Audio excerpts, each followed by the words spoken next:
Hey, we're back. Back in this second hour. Can't believe the time has gone that fast already. Anyway.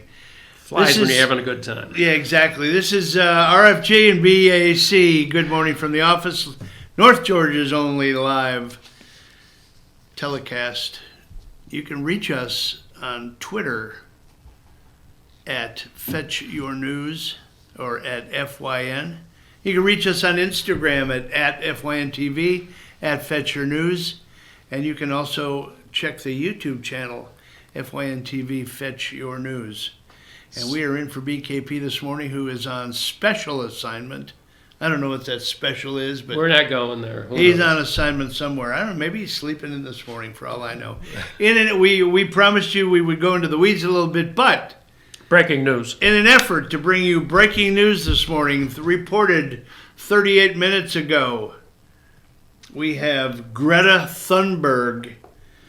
And Destiny, if you have a picture of the person of the year, time, it's on if you can capture it from one of the websites on Fox. Greta Thunberg is the young Swedish-born activist who is Time Magazine's 2019 Person of the Year.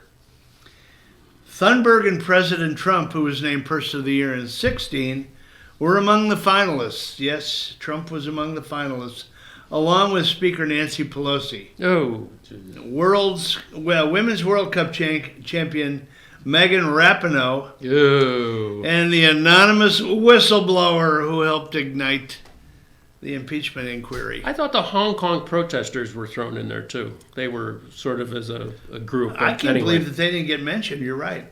But anyway. Thunberg was called a brat by the Brazilian president. Yeah, Bolsonaro. What'd she do? She blamed the indigenous people that were killed in the Amazon. No, she said indigenous people were being killed because they were protesting the deforestation of the Amazon. There's our girl, Person of the Year. Thank you for that, Destiny. Greta Thunberg. You know, it was interesting. I was watching The Five about 3 weeks ago, and they were talking about Time Person of the Year. And I don't know if she had an inside track or what. But what's her name? The blonde that sits next to Dana Perino. Yeah, Dana. Yeah. How soon we forget? Dana Perino came out and said, "I predict Person of the Year. Time's Person of the Year will be Greta Thunberg." So if you watch The Five tonight on Fox, I'm sure you'll hear her extolling her crystal ball ability to predict the future. Did you mentioned Megan Rapinoe is a finalist. She did win the Sports Illustrated Sports Person of the Year, and in her acceptance speech, she basically beat the heck out of Sports Illustrated for not having enough women, not having enough people of diversity on the staff, and doing all this sort of stuff. So, she's a talented soccer player, but she's an angry person. I just don't understand why she's so angry, and particularly in accepting an award, that you would sort of get in the face of the people giving you the award. But that's sort of the mindset of some of the people that are on the way left. She's the same little 16-year-old twit who appeared in front of all the world leaders and said, "How dare you? You've stolen my dreams and my childhood with your empty words, and yet I am one of the lucky ones," she said. I'm telling you. Well, she's only got 11 years to live, so I mean, no big deal. We may outlive her, because I don't think anything. I know we're going to go right past her. I don't think the world's going to end. In 11 years. Contrary to AOC and the squad's opinion, the world is not going to end in 12 years. Well, contrary to what Margaret Atwood said, who compared her to Joan of Arc, I summarily disagree. Yeah, and again, Greta was the young lady who sailed across the Atlantic to come to the UN, and then got stuck here because she couldn't find a ride back for a while, and she refused to fly on planes, because that's polluting. Unlike a lot of other, celebrities and other people who, moan about the environment, but she finally got a ride on a sailboat over to Europe with an Australian couple. What was that made from? It was a very large sailing vessel. I think it was close to 100 feet, and it was made from fiberglass. What are you going to do? What are you going to do? Yeah. You ever see how fiberglass is done, folks? Take a whiff of that one day and tell me there aren't some hydrocarbons in there. There's a few hydrocarbons, folks. That's in the mat and in the resin. That's hysterical. Anyway, okay, we promised you we would go into the weeds. And Weeds. Now that everybody's probably tuning out because they don't want to go in the weeds, I'm going to go there anyway. We have said so many times on this show, excuse me, and on the panel on Friday, that there is a purpose that people spend $20 million on a campaign in order to gain a seat that's only worth $250,000 in salary, because they have the ability to wield a lot of power. There's a lot of power in some of those committee seats. There's a lot of power in some of the committees that Mitch McConnell signs. There's a lot of power in some of these. You know what a coddle is? You've heard of a coddle. A coddle is a contraction of two words, congressional delegation, coddle. These coddle groups, they go to these different countries and they talk about foreign aid that they can bring. But oh, by the way, there is a little quid pro quo that we'd like to make you aware of, and that is we've got some family foundations back home. So if we give you this foreign aid and you decide to accept it, we just need, these are great foundations, folks. We would like you to consider. We would like you to consider our family foundations and some of the good work we do back home. So we would implore you to consider sending some of that money back to the U.S. Let's recycle that stuff. Let's funnel that stuff back to the U.S. Well, that's just exactly what happened, as Rudy will document, Rudy Giuliani, a 50-year crime fighter, by the way. Rudy's got a record. He does have a record, and people don't take into account that this guy is a very accomplished crime fighter. Yeah, he had an exemplary record. He knows where as to AG. find the bodies that are buried. Mm-hmm. What was the Southern District in New New York? York? Yeah, wasn't he head of that for a while? Yeah. As a federal prosecutor. Yeah, Now, he brought some bad dudes down, folks. This guy is no slouch. He's been over there fighting and digging, and he's been meeting with these people that have offered to come forward, whistleblowers in effect, offered to come forward to deliver direct exculpatory testimony to describe what went on, whether it be with Biden and his son or others. And, it just leads me to believe every day further that the swamp is real. The swamp is rampant. And in order to clean out the swamp, I mean, there's some folks that probably are in the swamp that you wouldn't even believe. And they came out with something on Rush's show yesterday that Rudy is documenting how Bill Taylor, the former U.S. ambassador to Ukraine in 2006 and 2009, made a point of denying visas to some of these whistleblowers that wanted to come forward. Say it ain't so. Say it ain't so. There were people that wanted to come forward and say that there was money being funneled back. And two of the culprits that were allegedly involved were, you ready for this? John McCain and none other but Lindsey Graham. And the whole key, you saw Lindsey Graham come out and fight for Kavanaugh. And you've seen Lindsey Graham come out and say, I'm going to do this and I'm going to do that and I'm going to do this. I tell you, the guy does nothing that he says he's going to do. Uh-oh. In terms of bringing this to light. Here's how it works. McConnell puts these coddles together. They go over, they cut their deals. They come back. McConnell is aware of it. So he's got, number one, he's got leverage. Mm-hmm. He's got leverage over these people. He knows what they're doing. He knows exactly what they're doing, and he can call a favor in when he needs one. Yeah. If I need a vote, by the way, remember that little trip I sent you on? And you came back with a few extra shekels in your pocket? Senator Graham, Turtle is calling. Take Turtle's call, always. Always take Turtle's call. That's hysterical. Anyway, you broke my chain here. I was rolling. Anyway, so Turtle is McConnell gets wind, figures out what's going on. That figures out. He already knows what's going on. He is just brought into the picture when this coddle, whoever they may be, comes back, congressional delegation.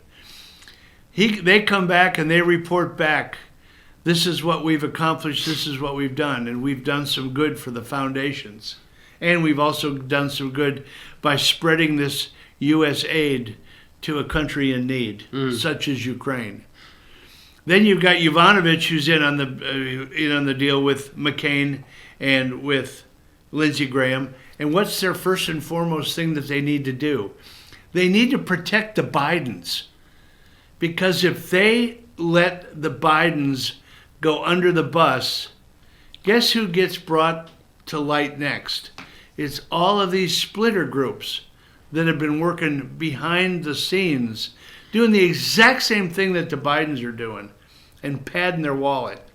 And I'm telling you, folks, it is despicable when you look into the allegations. And where there's smoke, I've got to believe that there's fire with Rudy, because he's not making this stuff up as he goes. He represents the president's interest, and he represents, I believe, the foundation of what we're going to find out has been going on in the Ukraine when this whole thing blows up. Well, you mentioned John McCain. Of course, doing that puts us in the possibility of being mentioned on The View. We should worry about that. Anything about the memory of John McCain or his legacy or statue is vociferously defended by his daughter Meghan, who is a member of The View. So, just forewarned is foreadvised. Yeah. It was interesting you say that. I don't know if you read my notes, but Rush made a point of pointing her out. I did not read your notes. And saying that she's been the biggest defender of McCain, of her father. Yeah. And rightly so, a daughter should. Yeah. But for what reason? For what reason? Well, I'm not going there. Yeah. Now, granted, the McCain family, thanks to Mama McCain, Cindy, is probably one of the biggest Budweiser distributors west of the Mississippi. The Budweiser distributorships in their reach are very, very lucrative and good for them. This is something that McCain married into, and I'm not saying that they didn't have money going in. But I can tell you... a lot more money coming out. I can tell you that if you look, and we've said this on the show before, and I don't mean to be redundant, if someone like a Glenn Beck would take the time to catalog all of the Congress people and all the Senate people that come into office, spending millions of dollars to gain a seat that only pays $250,000 or whatever it is. That was 179 or 175. Whatever it is, yeah. It's a drop in the bucket compared to what the majority of these people pay to get elected. And you catalog the net worth of these individuals when they come in, and then the net worth of these individuals when they retire, when they leave Congress. And I'm not convinced that some of the reason that these people are bailing left and right is because they see the writing on the wall, and they figure, okay, if I run for the weeds now, I might not be implicated in something that may be coming down the pike in the possibly distant future. So I need to get that lobbying job now. But if some of these people are complicit, a lot of these people are saying, I gotta go. I'm, unlike a Bill Frist, who the doctor from Tennessee who came in and he said, "I'm going to be in this thing. I'm going to be in this game for 2 terms, and then I'm out of here." No mas. Yeah, exactly. There was who's Zell Miller. Zell Miller, I was told secondhand the other night. Zell Miller told a friend of ours that he feels dirty when he's in Washington. Ooh. And he said the stuff that goes on is just horrible. And that's why he took a pass at politics after being in for a while. Well, he was governor, right? Here. He was also in Congress. Okay. Or was he a senator? I can't I remember. don't know. Before my time in Yeah, Georgia. but it was someone from Georgia, and I was listening to a story the other night, a first-hand conversation that a friend of mine told me he heard directly from Zell, and he said, you know, he didn't say it was a swamp, but he said it was dirty. He said everything inside the Beltway just felt dirty to him, and I'm beginning to see how all of this works now. And the more you look at these pockets of influence, and how they are padding their pockets, it's just amazing. And I don't care whether it's nonpartisan. I don't care whether it's Democrat or Republican. There was a congressman that was pointed out the other day that, you know, is directly his district. There's military contractors in his district. Oh boy. And suddenly his family foundation has just flourished. What a shock. How does that happen? Well, it's interesting. I mean, you mentioned, you know, again, the way congressmen, senators, and people of higher office have benefited from their public service. You know, the Clintons and the Obamas supposedly were barely scraping 2 nickels together when they came into office to listen to them tell it. That's absolutely true. That's documented. Okay, well, the Clinton Foundation, I mean, at its peak, and I know it's shrinking because they're not getting any more contributions, I think was something like $500 million. Yeah. It was huge. And I just heard the other day, because again, the Obamas just bought an almost 30-acre estate on Martha's Vineyard. Martha's Vineyard. $11.75 million. And Cash. yeah, they came in, you know. They didn't have to get a conventional mortgage, by the way, on that property, folks. They weren't looking for an 80-20 deal, a jumbo loan. Yeah. But part of that story is I heard their estimated net worth is $135 million now, the Obamas. And you go, okay, well, Michelle got $65 million for her book, which, you know, is selling very well, memoir or something like that. And then they have this $50 million deal with Netflix, where they make movies and documentaries, and they've already had one that was like a total bomb. But, you know, $135 million net worth. I mean, for, you know, a guy who was a community organizer, and, you know, neither of them have active law license anymore. They've let them expire or whatever. You know, Hers was yanked. You just scratch your head at this stuff. But, you know, he's got a nice presidential pension. But it certainly doesn't Secret Service for the rest of his life. Yeah, but health care. You know, going from like, you know, 2 nickels coming in to 135 million. Excuse me. Nice gig. Nice gig if you can get it. Exactly. I would love to see Valerie Jarrett. I would love to have someone explore her income intake and where it comes from. Yeah, I mean, was she part of the deal with the cash going to Iran? Yeah. Do you think? Well, yeah, that some of the Obama money is supposedly recycled Iranian 150 billion. Exactly. Yeah. That's another story for another day, but exactly. Yeah, that's exactly the tie that the Obama administration had with Valerie Jarrett, her being part of the Brotherhood, a relative being part of the Brotherhood. And, you know, just before he leaves office, he makes a deal for some ratty-ass prisoners that were high profile. And, oh, by the way, we want this military deserter back, who we made a big deal about in the Rose Garden. Was that Bo Bergdahl? Yeah. Yeah. Bo Bergdahl. Anyway. Yeah. Pallets of cash on a DC, on a C-131, landing, and we can't leave yet. We don't have the prisoners yet. We can't leave yet. The cash isn't here. Yeah. We got the prisoners on board, but the cash hasn't landed. Is anybody counting the cash yet? We got to get out of here. Yeah. Where's the cash? Gee, many Christmas. Yeah. It's Anyway. pretty sad. Well, anyway, we're going to keep it light in the second half hour. We've probably bored everybody to death with our in the weeds, but I'm telling you, folks, take a look at it for yourself. Please take a look at it. Go back to the transcripts of Rush's show. Do your homework yourself.